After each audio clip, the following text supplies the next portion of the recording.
Alright, testing, audio test. I'm this far from the mic. And I'm this far from the mic. And together we are These fars from the mic. Hello, and welcome to what is going to be, for now, the final entry in the director derby for Edgar Wright. We just finally watched The World's End. I bought it recently. Pro tip, buy your DVDs or Blu-rays after the holiday. Because pre-holiday it was $35, went in there after it, $15. Yay. Much more pleasant pricing for one movie. So anyway, we watched The World's End. What did you think, Vic? It was pretty cool. Pretty cool. Yeah. It's real deep. It was pretty awesome. There's going to be spoilers throughout this, because the ending is kind of the part that's the most, like, it sticks with you, definitely. Yeah. It's interesting to think of how far this movie comes over its runtime, because it has a very long sort of introductory arc before it gets crazy, and then it gets really crazy at the end. So there's some very strong theming in this movie, and the first theme that I noticed is repetition, which the early part of the movie is like really hammers home repetitiveness. Because first of all, the whole idea is that they're repeating something they did when they were younger. It was like, you know, this pub crawl that they had done once that he wanted to relive, and he goes to every single one of them, and you see him, you know, give like the same spiel to each guy so that they'll all get on the team. Then they start going to the pubs, and each pub is exactly the same because they've all been homogenized, so, or as they called it, starbucked. And so they go to these pubs, they're all the same, and like this is like the first almost like probably first over a half hour of the movie is just like repetitiveness to really hammer this point home. And I think it's a message on two levels. Both with the pubs, it's obviously about the homogenization of stores and culture, but in the terms of the story, it's also about just the repetitiveness of life, human nature. You know, things are repetitive. The movie doesn't make that much of a commentary on, like, you know, routine or anything, but it does make a commentary on just general human lack of knowing what to do with yourself, kind of. I guess. What do you think of the characters? Is there anyone you related to, or anything you related to in the movie? The main guy was awesome, obviously. Right. Because he's ridiculous. Yeah. He's definitely fun. I don't know if I can relate to it that much because it's about middle-aged men, so it's like, maybe one day I'll be at that point where that will be the situation. I mean, do you ever feel looking into the future like you're just, like it's this black hole void that you don't know what's... No? Do you think you'll be one of those guys, one of the four friends, and you'll be like the successful guy? Because I could totally see myself being the main dude, but not as insane. You're more egotistical. So. Right. He reminded me of myself in how they were like, you're never wrong. Yeah. You know, because he refused to be wrong, and that's very me. He's definitely an interesting and fun character, even though they don't do that much to explore him. Like, you kind of get where he's going to be, like what his hang-up is going to be from the beginning, you know, that he's never had anything as good as when he was young. You know, that last night spent with his friends before everything fell apart was the last thing that he enjoyed in life, and he's been trying to get himself back together, and it just doesn't work, and he's like, I can't, I need this thing back, you know, and goes at it with full force. The other theme, I think the main message of the movie, the way I see it, it's kind of about determinism versus free will, which is something that I'm very interested in, versed in, but maybe not determinism versus free will. It's more about whether or not free will is important, right? Because the way that the aliens live, they say themselves, you know, like, if we homogenized ourselves, if you all cooperated, everyone would be happier.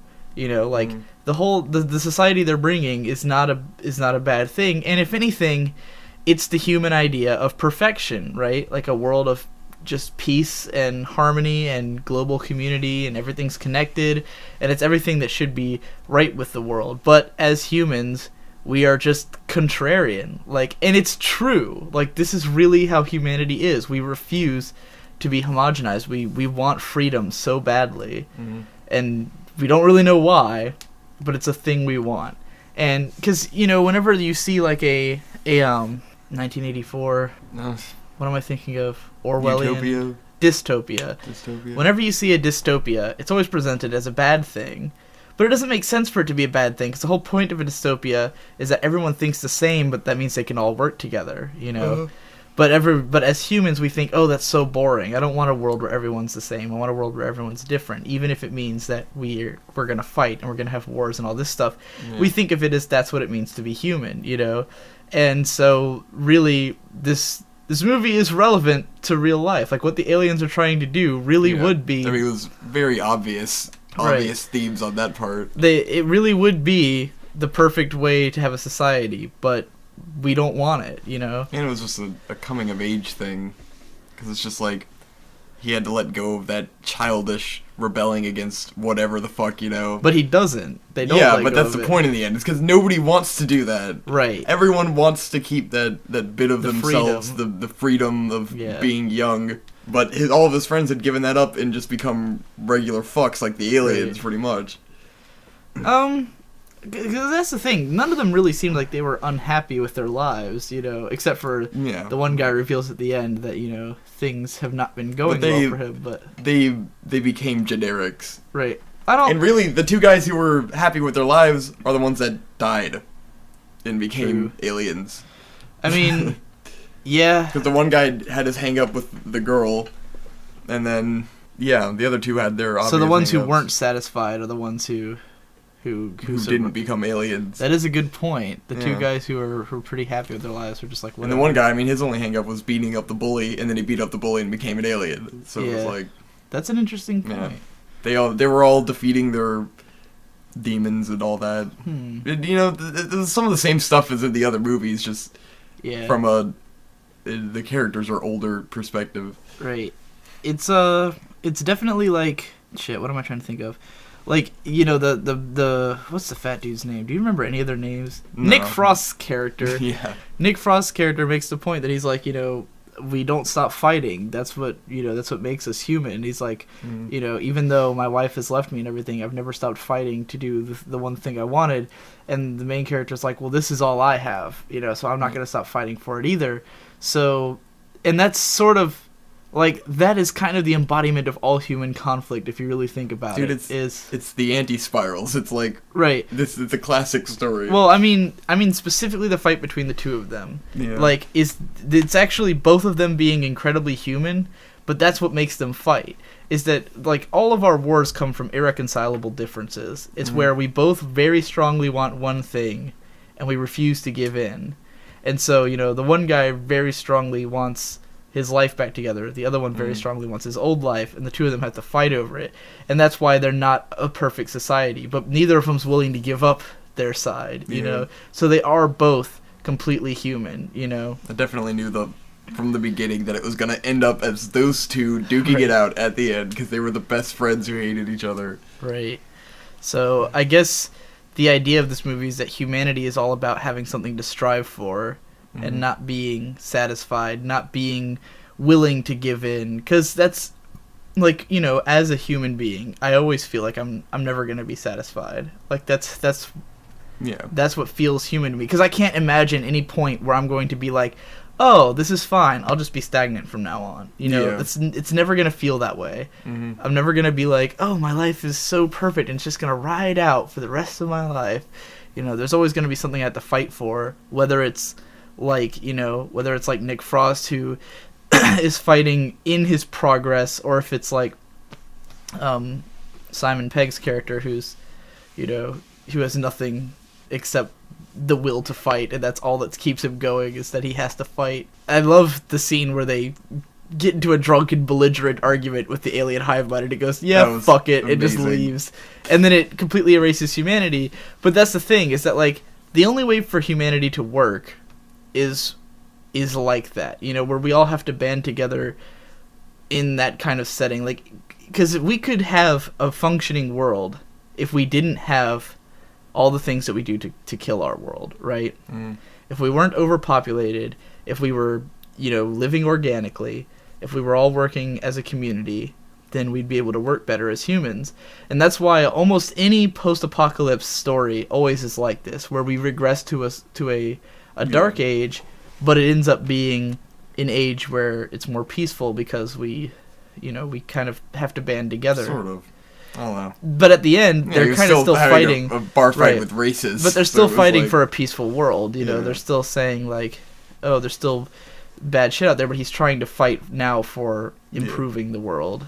It's an interesting movie. It's full of a lot of ideas and not a lot of conclusions. That's what makes it interesting. Whereas I think Shaun of the Dead and Hot Fuzz have a little bit more conclusive endings. But even then, none of them really is that like, oh, everything's right now, and and life is now good. It's more like, well, we keep living. Like we got through that. We're still alive.